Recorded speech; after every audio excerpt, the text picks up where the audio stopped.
bisa dimulai. Selamat malam. Yang kami hormati dosen pengampu mata kuliah konsep e-bisnis. Di sini kami akan mempresentasikan proposal kami yang berjudul proyek pengembangan e-book penjualan buku bekas online. Sebelum mempresentasikan proposalnya, kami akan memperkenalkan nama anggota-anggotanya. Saya Angela Merismuku, Abdul Aziz, Fathaila Abid, Rizka Jayanti Putri. Selanjutnya,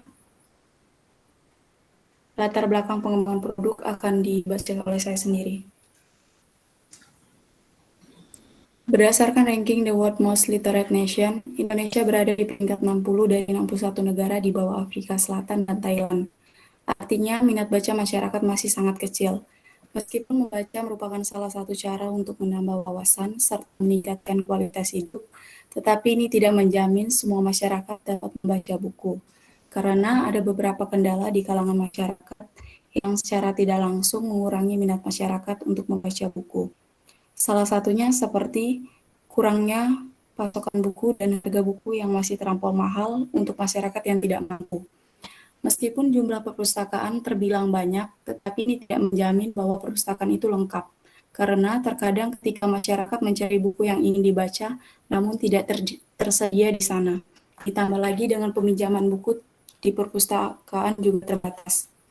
Untuk solusi di atas dibutuhkan sebuah wadah atau marketplace yang dapat dijadikan tempat untuk melakukan transaksi jual beli buku bekas agar dapat diakses dari mana saja dan kapan saja. Mengapa buku bekas? Karena buku bekas akan lebih murah daripada buku yang baru, sehingga masyarakat yang tidak mampu dapat kesempatan untuk membaca buku juga.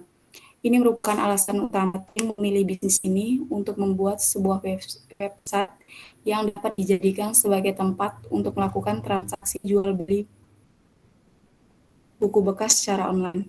Adapun beberapa fitur yang disediakan pada website ini. Dengan adanya fitur-fitur ini dapat mempermudah masyarakat dalam mencari buku yang ingin dibeli dan menjual bukunya, serta relatif lebih terjangkau untuk semua kalangan dan secara tidak langsung dapat berkontribusi dalam meningkatkan minat baca masyarakat. Selanjutnya akan dipresentasikan oleh Aziz. Selanjutnya, analisa pasar penjualan buku bekas. Segmentasi pasar. Segmentasi pasar yang kami pilih yaitu segmentasi demografis. Segmentasi demografis melihat beberapa aspek seperti jenis kelamin, usia, pendidikan, pekerjaan, dan lainnya. Untuk itu, kami akan melakukan survei terlebih dahulu untuk mengetahui sasaran pasar kami dengan membagikan kuesioner kepada responden. Selanjutnya, target pasar.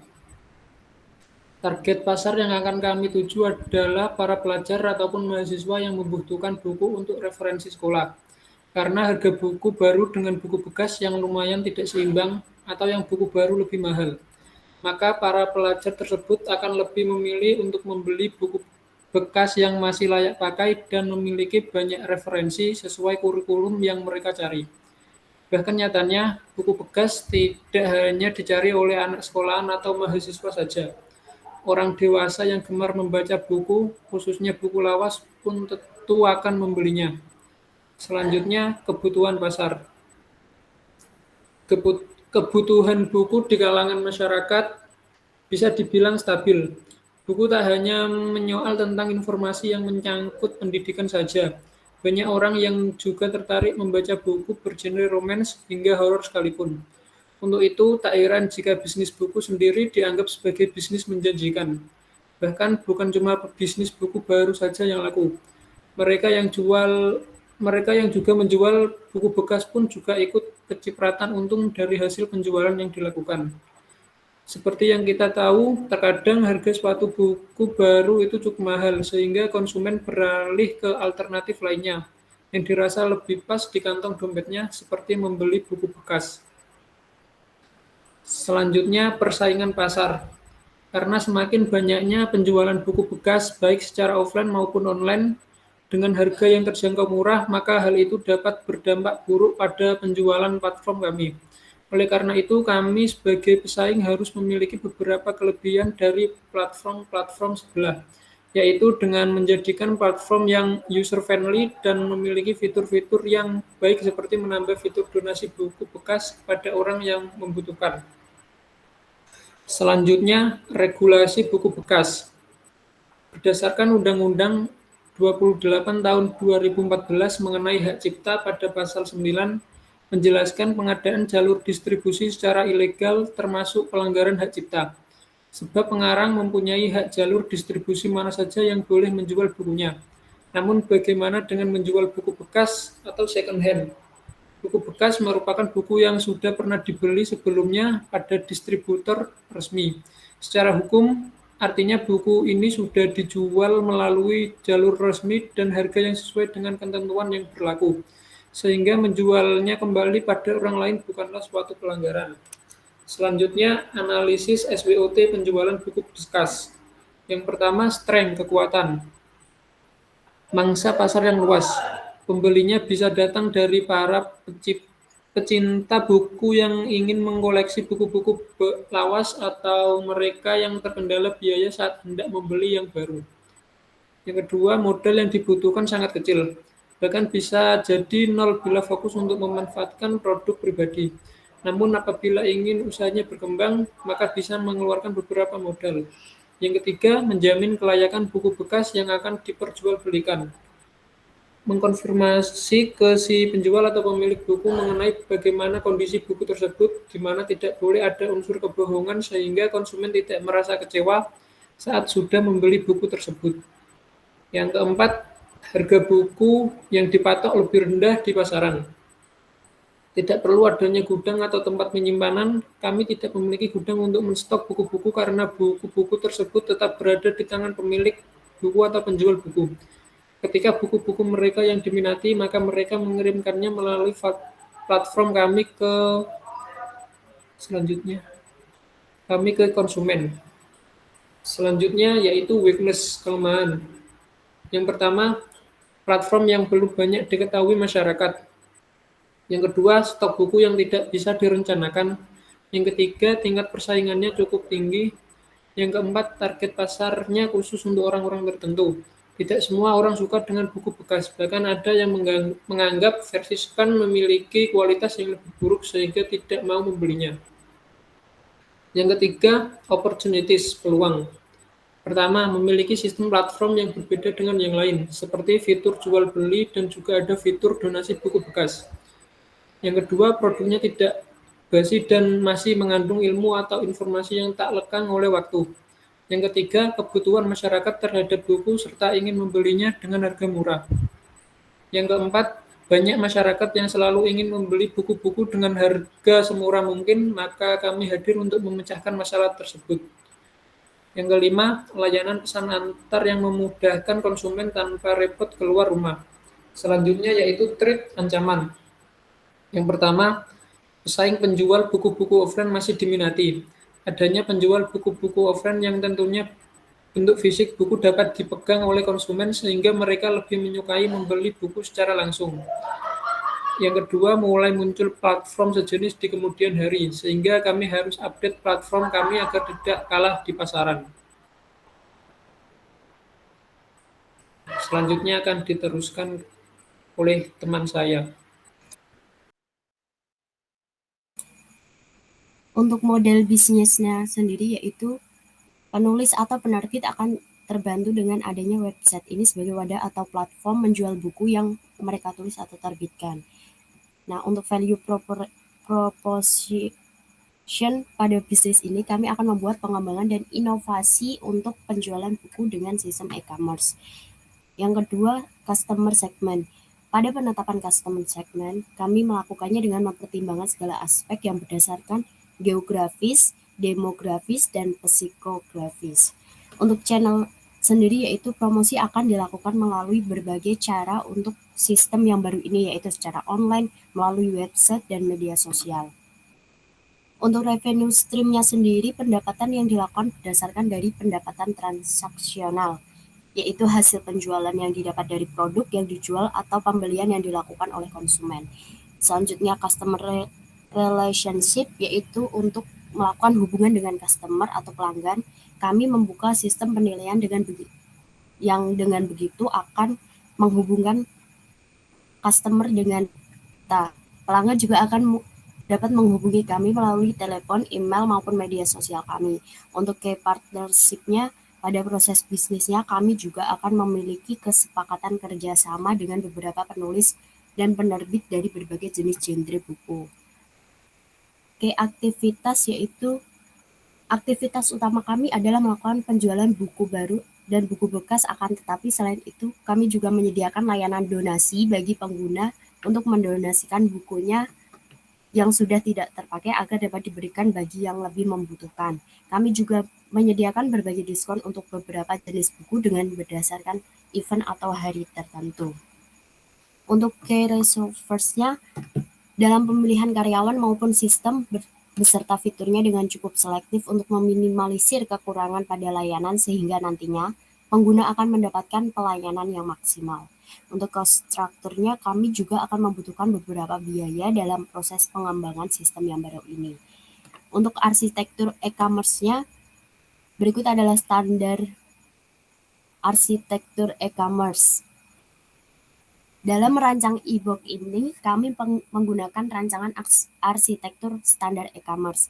Kerangka arsitektur e-commerce standar ini dikembangkan oleh Alta Software dengan Cisco System. Dalam kerangka arsitektur tersebut terdapat beberapa blok yang dapat digunakan sesuai dengan kebutuhan perusahaan. Blok-blok tersebut adalah yang pertama order management server, menangani masalah pemesanan produk sampai proses pengiriman. Setelah pemesanan divalidasi, maka sistem ini mengirimkan perintah ke supplier. Yang kedua, product configuration server. Untuk sistem ini dibangun untuk mempermudah konsumen dalam menentukan konfigurasi produk yang diinginkan. Tentu saja dengan catatan bahwa produk yang ditawarkan dapat di-customize atau ditentukan spesifikasinya sesuai dengan keinginan spesifik konsumen. Yang ketiga, dynamic content server. Aspek dinamis di sini adalah perusahaan dapat merubah berbagai informasi properties dari produk yang ditawarkan dengan mudah, dan secara otomatis perubahan tersebut akan dicatat oleh halaman HTML terkait, sehingga konsumen atau mitra bisnis dapat seketika melihat informasi tersebut. Yang keempat, Commerce Transaction Server. Sistem Commerce Transaction Server ini bertugas untuk mengelola kegiatan dari proses pemesanan, pembayaran, dan distribusi produk berdasarkan aturan dan skenario yang disepakati agar proses transaksi yang melibatkan jumlah server dapat berjalan dengan efektif. Yang kelima, Secure Access Server. Sistem ini bertujuan untuk menjaga agar transaksi yang berjalan dapat terjamin keamanannya. Seperti yang pertama, proses pembayaran agar tidak ada pihak-pihak yang dapat mencuri nomor kredit card, rekening bank, identifikasi digital, cash, dan lain-lain. Yang kedua, proses pengiriman dokumen agar data pribadi yang rahasia tidak jatuh ke tangan mereka yang tidak berhak. Yang ketiga, proses verifikasi agar situs yang ada hanya dapat diakses oleh mereka yang berhak. Yang keempat, proses autentifikasi agar perusahaan dapat benar-benar melakukan transaksi dengan pihak yang dimaksud. Yang lima, dan lain sebagainya. Pada e-book ini, kami menggunakan semua blok pada rancangan dasar arsitektur tersebut, kecuali produk configuration server. Hal ini dikarenakan dalam membeli sebuah buku pada e-commerce ini tidak perlu mengatur atau menentukan konfigurasi produk yang seperti apa. Konsumen hanya perlu memilih buku yang dicari dan kemudian memasukkan ke alamat dan kemudian membayarnya. Jadi menurut kami sistem produk configuration server tidak diperlukan dalam e-commerce ini. Kemudian kelebihan dalam menggunakan arsitektur ini adalah scalability.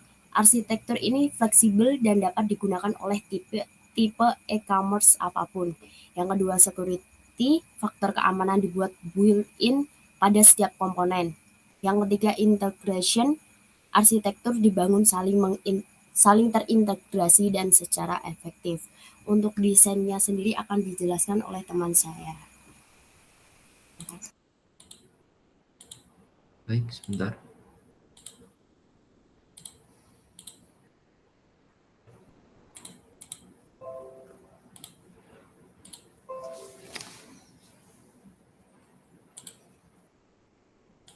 Baik, seperti inilah untuk desain e-commerce iBook kami.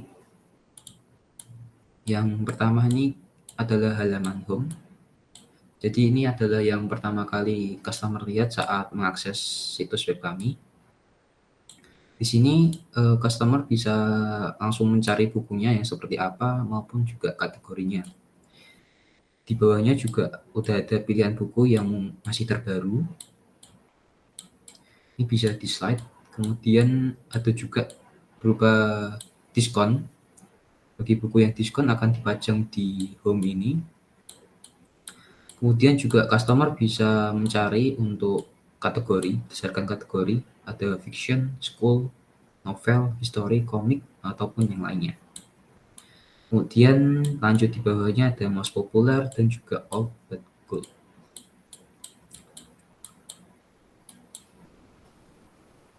Selanjutnya yaitu shop. Di sini customer bisa langsung mencari seperti apa buku yang diinginkan ataupun cari judulnya. Sama seperti yang tadi. Kemudian ada donasi. Di donasi ini kita nanti akan memberikan customer form ini untuk mengisi data diri dan juga data bukunya. Kemudian di sini nanti di-upload di Mac, nanti setelah itu di donate. Kemudian di kontak, customer bisa berlangganan kepada kami seperti news ataupun pemberitahuan lainnya, dan juga bisa mengontak kami di sini. Baik, langsung saja. Kemudian jika customer ingin membeli buku, maka bisa saya akan contohkan memilih salah satu buku yang diinginkan seperti ini.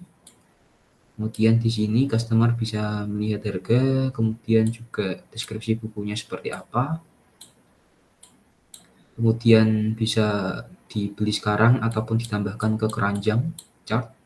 Kemudian di sini ada review ataupun komen dari pembeli sebelumnya. Kemudian ada buku yang hampir mirip, atau yang mungkin sekategori seperti itu.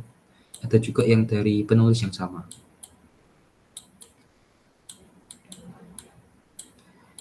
Selanjutnya jika customer membeli sekarang, akan diarahkan langsung ke halaman purchasing.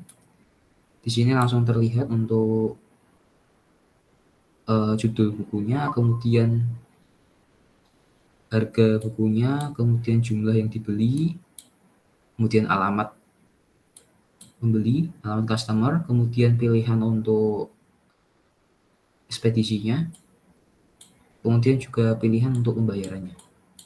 Di sini muncul total dari book price, kemudian delivery fee-nya tadi 22.000, kemudian payment charge-nya karena menggunakan OVO 2.500.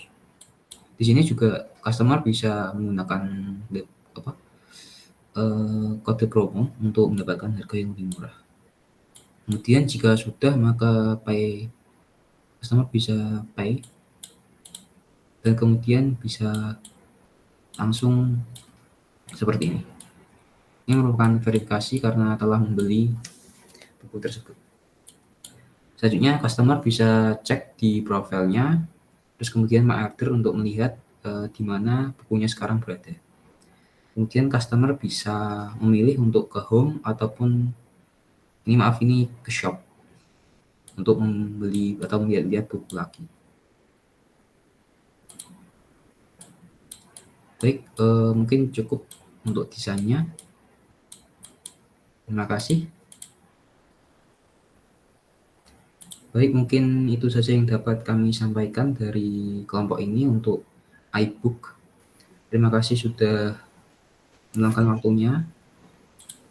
Terima kasih atas perhatiannya. Wassalamualaikum warahmatullahi wabarakatuh.